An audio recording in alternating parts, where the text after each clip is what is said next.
Segunda-feira, 1º de março de 2021, seja bem-vindo. Bem, meu amigo, minha amiga, você está no Comente Bíblia.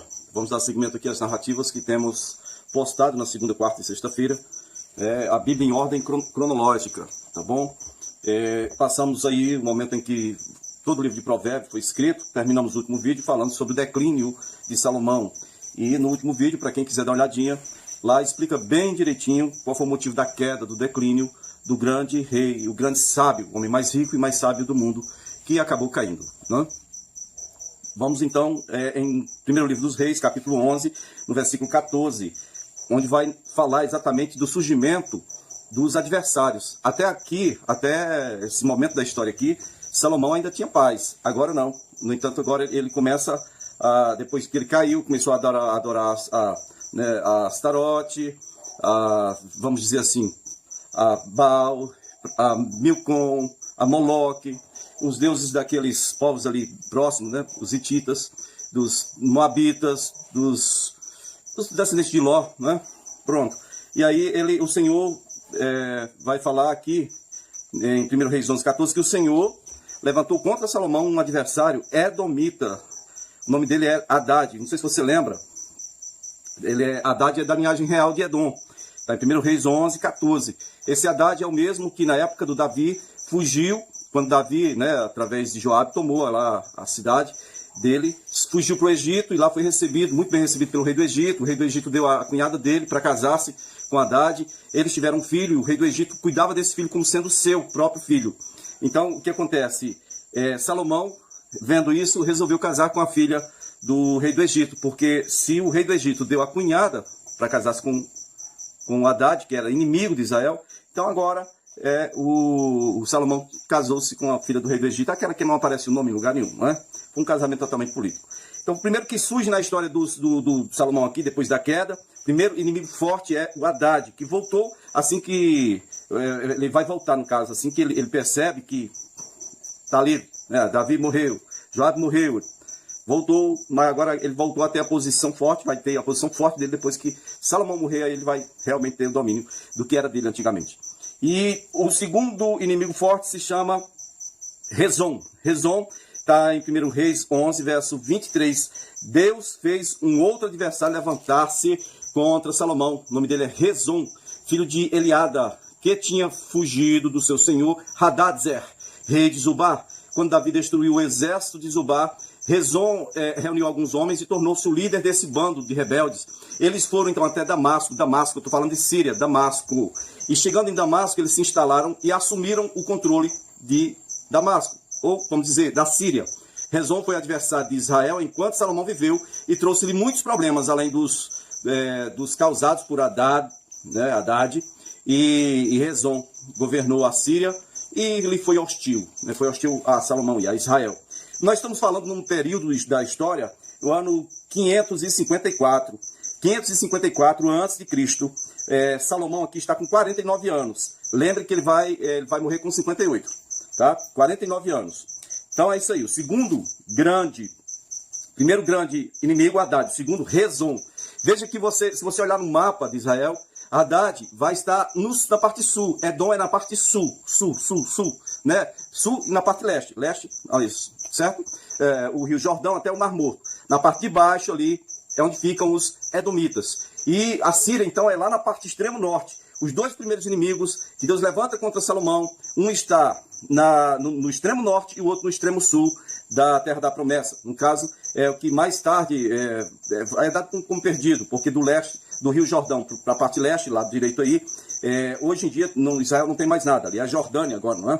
Bom, vamos então para frente. Vamos então que tem um outro inimigo que esse não está fora da Terra da Promessa, propriamente dita. Esse está dentro da Terra da Promessa, dentro do grupo de confiança de Salomão. Jeroboão, trata-se de Jeroboão primeiro, porque tem um outro Jeroboão que vai aparecer na história aí, depois de uns 130 anos ele aparece. Mas trata-se aqui do Jeroboão primeiro, está em 1 Reis 11, verso 26, diz também Jeroboão, filho de Nabate, rebelou-se contra o rei, era ele um dos oficiais de Salomão, um efraimita, ou seja, da tribo de Efraim, filho de José, a Manassés e Efraim, filho de José, né? Ele era de Zeredá, e a sua mãe era viúva, uma viúva chamada Zerua, ok? Foi assim que se rebelou ou se revoltou contra o rei Salomão. Tipo, quando Salomão tinha construído o Milo e tinha tapado a abertura do muro da cidade de Davi, seu pai, né? Aí Salomão era um homem, Salomão viu que Jeroboão era um homem muito capaz, era muito esforçado no trabalho, fazia tudo bem direitinho. E aí Salomão encarregou ele de todos os trabalhos que a tribo de José fazia, né? A tribo de José aqui é Efraim e Manassés, né? Então o Jeroboão se tornou responsável por esses todos. Naquela ocasião, Jeroboão saiu de Jerusalém e Aías, o profeta de Siló, veja bem, Aías, profeta de Siló, olha a localização de Siló aí, tá? Ele estava usando uma capa nova e então encontrou-se com o Jeroboão no caminho. Aías segurou firmemente a capa, rasgou, né, em 12 pedaços. Verso 31 vai dizer que o profeta Aías disse a Jeroboão: apanhe 10 pedaços para você, pois assim diz o Senhor Deus de Israel: saiba que vou tirar o reino de Salomão e vou dar a você 10 tribos. Mas por amor do meu servo Davi, não vou fazer isso nem enquanto ele está vivo. Eu vou tirar o reino da mão do filho dele, e aí vou deixar também uma tribo, diz aqui uma tribo, na verdade ficaram 2 tribos no reino do sul, no reino de Judá e Benjamim, no caso, né? A versículo 23 vai dizer assim, ó, 1 Reis 11, 23, vai dizer assim, ó, ou é 33, 11, 33, diz: farei isso porque eles me abandonaram e adoraram a Astorate, a exemplo de Salomão. Astorate, ou Asterote, ou Astarote, tá? Do jeito que você encontrar aí na sua versão. Deusa dos Sidônios. O que é Sidom? Já viu falar em Tiro e Sidom? Lá em cima, no norte? Pois é. Astarote é deusa dos Sidônios. Camus, deus dos Moabitas. Moab e Benamins, filhos de Ló. Fica a leste do Mar Morto. A leste do Mar Morto. Tá? Camus é o deus dos Moabitas. E Moloque é deus de quem? Dos Amonitas. Os Amonitas são irmãos dos Moabitas. Benamim, Moab e Benamim. Os 2 filhos de Ló com suas filhas. Tá bom? E aí eles não andaram em meus caminhos, eles fizeram o que eu reprovo. Por isso eu vou fazer isso, né? Certo. Versículo 34 vai dizer que eu fiz governante todos os dias da sua vida por amor de meu servo Davi. Por isso eu não vou tirar o reino da mão dele enquanto ele vive, mas vou tirar do filho dele.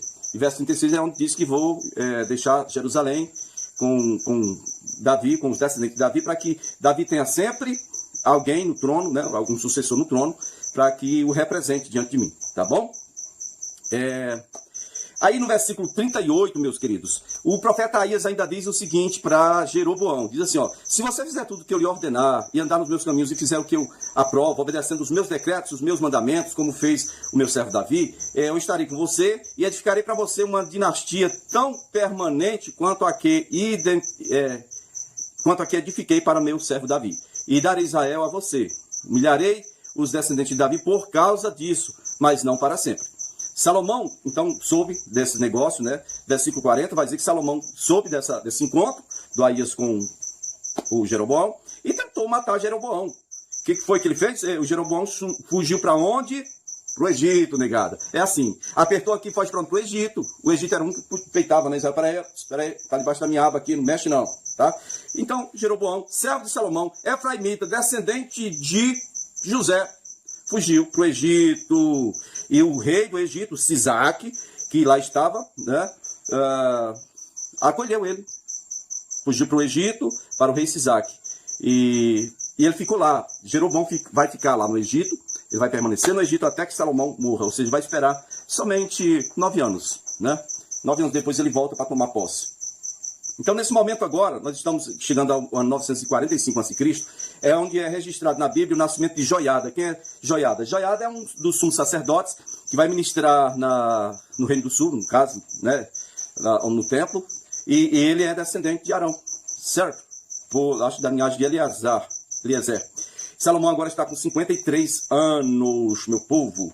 E então, chegando ao ano 947 a.C., Salomão agora com 56 anos, começa a escrever, é quando começa a escrever o livro de Eclesiastes. E eu não vou ler o livro de Eclesiastes, mesmo porque ele foi escrito numa época que Salomão não estava muito na bênção, não. Você vê uma enorme diferença entre o livro de Provérbios e o de Eclesiastes. Contudo, tem algumas lições muito boas ali. Tem coisas que a gente tira até para algumas celebrações. Eu queria somente observar com vocês aqui rapidinho no capítulo 3, onde fala que há tempo para todas as coisas. É um texto bem conhecido, tá? Eclesiastes 3, verso 1 diz: para tudo há uma ocasião certa e um tempo certo para cada propósito. debaixo do céu. Há tempo para nascer e tempo para morrer. Tempo para plantar e tempo para arrancar o que se plantou. Tempo para matar e tempo para curar. Tempo para derrubar e tempo para construir. Tempo para rir e tempo para dançar, chorar. Tempo para dançar e tempo para parar de dançar. Tempo de espalhar pedras, tempo de juntar pedras. Tempo de abraçar e tempo de afastar-se de abraçar, se conter.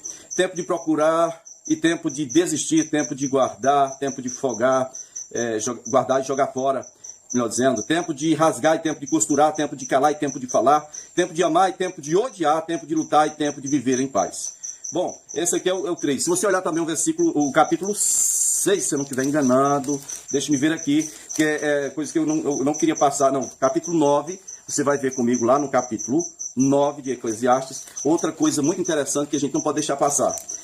No versículo 5 de Eclesiastes 9 diz assim: os vivos que sabem que vão morrer, mas os mortos nada sabem, para eles não haverá mais recompensa, e já não se tem lembrança deles. Para eles, o amor, o ódio, a inveja, há muito desapareceram. Nunca mais terão parte em nada do que acontece debaixo do sol. Ou seja, você está vivo, você sabe que vai morrer, negado, viu? Vocês aí. Mas os mortos não tem notícia alguma, não tem parte alguma com o que se faz debaixo do sol. Do sol para cá é lugar dos vivos, tá? Então não vem com esse negócio, eu falei com fulano que morreu. Não foi fulano não. Foi um espírito familiar, tá? Que sabe imitar muito bem, que te enganou. Você está enganado. Eu falei com fulano, ele veio aqui em casa. Não foi ele não, tá? É o que diz a Bíblia. Diz aqui que os mortos não têm mais parte, nem contato, nem coisa alguma com o que se faz debaixo do sol. Só tem um que morreu, mas ressuscitou e tem acesso entre esses dois universos. Se chama Jesus Cristo. Ele é mediador entre nós e Deus. E, por último, Eclesiastes capítulo 12. Um conselho muito sábio. Diz aqui: lembra-te do teu Criador nos dias da tua juventude, antes que venham os dias difíceis e se aproximem os anos em que você dirá: não tenho satisfação neles.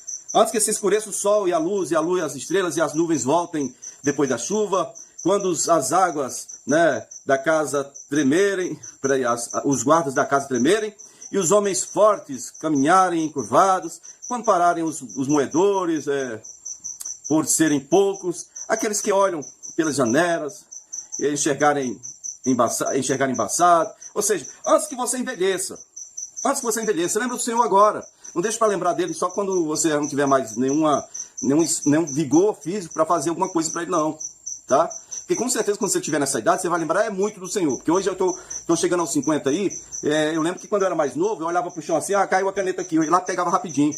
Agora é o seguinte, você olha 2 vezes e olha em redor para ver se tem uma criança ou alguém mais jovem que possa pegar para você. Porque é meio esquisito você baixar de uma vez e pegar e de repente você não consegue. Travou a coluna, você vai lembrar de Deus. A velhice é isso aí, a DVC, né, que chama desgraça da velhice chegando, ela vem com força. E ele vem para todo mundo que estiver vivo, né? E isso é honra, você poder viver até chegar a essa idade. Meus queridos, terminando aqui o livro de Eclesiastes, você vai ver em 1 Reis capítulo 11, versículo 41, vai dizer que sobre a morte de Salomão, né, ele morreu com 58 anos, e Roboão agora está com 41 anos e vai assumir o reino, tá bom? Diz assim, os demais acontecimentos do reino de Salomão, tudo o que fez e a sabedoria com que teve, a sabedoria que ele teve, estão todos escritos nos registros históricos de Salomão, de Salomão. Salomão reinou 40 anos em Jerusalém sobre todo Israel. Então descansou com os seus antepassados e foi sepultado na cidade de Davi, seu pai.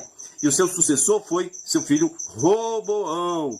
Roboão, quem é Roboão? Roboão é filho de Naamá. Naamá é o que? É uma amonita. É a mulher que ele amava, a mulher que ele teve antes de se casar com a filha do rei do Egito. Naamá foi a mulher o amor da vida dele, tá bom? E então Roboão é o sucessor dele. Embora, mais uma vez, quero lembrar você, que Salomão nunca consertou isso. Ele, com 17 anos, ele teve o filho dele, o Roboão, com Naamá, 17 anos, tá? Com 18 anos ele começou a governar, tá? Roboão tinha 1 ano. Agora ele morre aqui com 58 anos, Roboão está com 41 anos e começa a reinar no lugar dele. Mas essa mulher, pela lei, pela Torá, ela não podia ter sido esposa de Salomão. Nem ela, nem a mulher, a filha do rei do Egito, nem todas as outras, né? Ele casou com 700 mulheres, fora rainhas, né? 700 esposas, fora as 300 concubinas. No próximo a gente completa a bênção aí. Valeu!